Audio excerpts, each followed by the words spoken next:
Hi, my name is Stephanie Gillis. I'm a senior here at St. Cloud State majoring in linguistics. And for my service learning project, I decided to do two tasks. The first of which I don't have on film, but I played translator for a couple friends of mine from Japan who do speak English, but I had them speak only in Japanese, and I spoke both Japanese and English as they communicated with my grandparents who speak no Japanese. The role of a translator, I think, was really good for communication between my grandparents and my Japanese friends.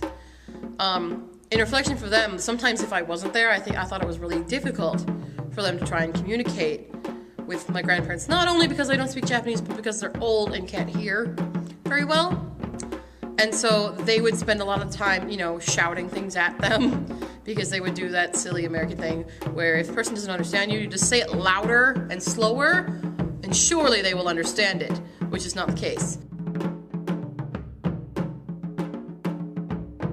I decided to test myself, and I wanted to go a whole day speaking only Japanese and not speaking in English in America.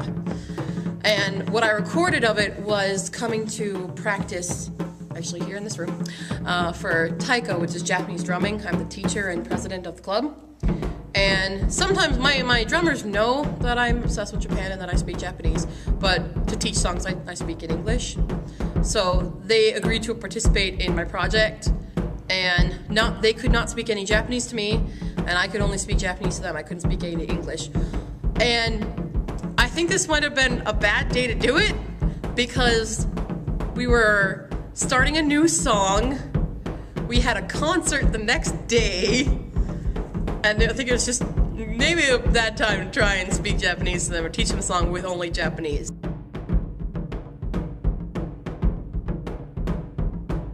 Hi, I'm Sarah. I'm a member of Taiko and I don't speak Japanese. Hi, I'm Julianne and I'm a member of Taiko and I speak zero Japanese. Hi, I'm Keeleen and I'm a member of Taiko and I've only taken Japanese 101 and 102. My name is Jess or Mika. I've taken Japanese 101 and 102. Hi, my name is Jim, and I don't speak 100% Japanese. I'm Isam Park and I'm from South Korea and I don't know how to speak Japanese. Hi, my name is Ashley and I don't speak Japanese. Hi, I'm Courtney and I don't speak Japanese at all. Hi, my name is Kayla. I don't speak Japanese. My name is Ellen and I don't know Japanese. So starting off, I was able to communicate because I use a lot of taiko terms like doko doko, which we use doko doko and don and kaka. And we use these different words to describe what we're doing with the drums. And so it was easy at first to try and do it because I could just say doko doko and start them off and they would be ready to go.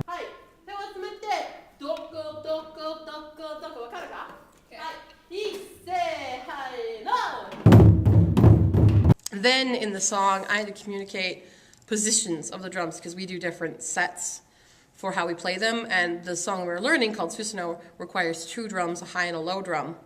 And in a method of using a strategy I used was just repeat a word, hit the drum, repeat a word, hit the other drum, so they could hear that takai means the higher drum and hikui means the lower drum, and they could figure out how to set up their drums.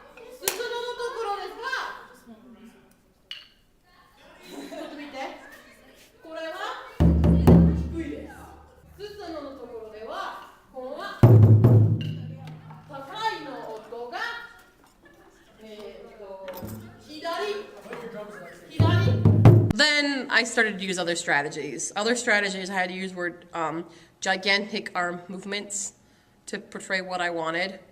And I even did the silly native speaker thing where you're a native speaker and you just start saying it louder and slower and they'll surely understand it, which was not the case.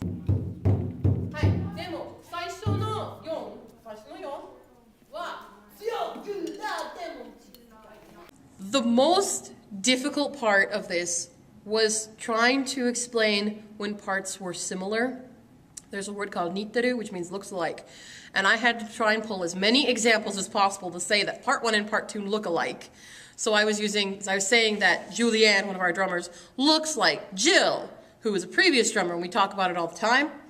And I was like, okay, that's not working. So I said, okay, so my older sister and I look alike. But that still wasn't working, and then I was like, oh wait, we have twins in our group here. So I said, Ashley and Tanya look the same because they're twins. And it still wasn't quite getting there. But after repeating it over and over and over and over again and showing them the two parts, finally they understood me. 次はすっごい似てるだ。似てるわかる？似てるわかる？まあジュリアンさんがジルさんに似てるだ。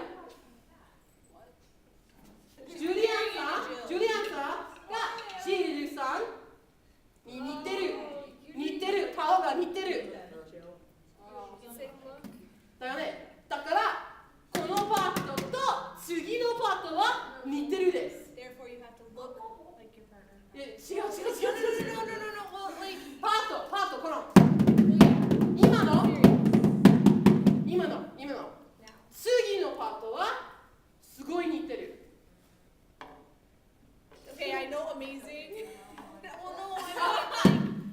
Boy, 似てる。 I'm done. 私のお姉さんが私と似てる。あ、アシリさんとタイヤさんがすごい似てる。だからことだから。はい。このパートと次のパート似てる。 The second part looks like the bigger. はい。 It was also really difficult to praise them because I praise my drummers a lot when they get something good. So I'd walk up to them, I'd give them high fives, and I'd tell them what was good. I told two of my drummers that their arm work was really good, and all they could say is, I think we did something right, but they had no idea what they did right because they couldn't understand me. はい。このペアがすごい手が腕がすごいね。どんどんすごいね。はい。よくできました。 Then it got really bad. People started, melting down, and I actually had to, instead of play next to them, I had to take their wrists and move the sticks for them so that they would understand what I was trying to say.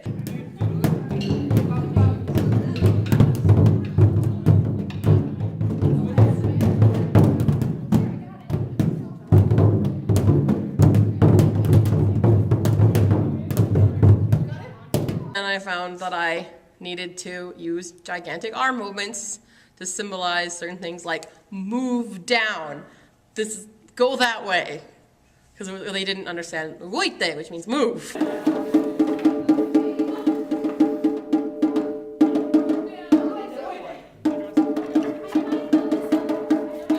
I almost gave up and just kind of went name, point, to say where I want people for the program, where I want them for the song. アシリさんがそこだ。は？サラちゃんここで。ジルさんそこで。はい。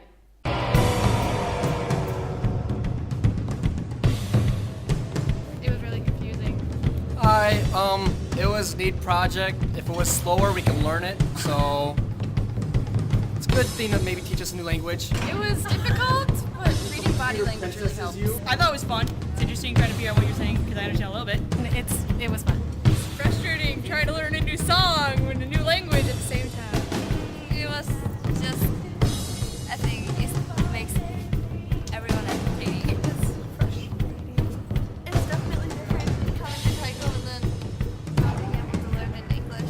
So overall, this project was really difficult to do, and what it did is it gave me a better idea of what it's like to communicate with other people that you don't understand, or they don't understand you. And it became really frustrating, so it let me understand how much patience you have to do this. And so from this project, I hope that people can take from it that if you're speaking with somebody who doesn't speak your same language or thinks differently than you just need to be patient to try and understand just what exactly they're communicating, because it might not be what you think it is right off the bat. Thank you.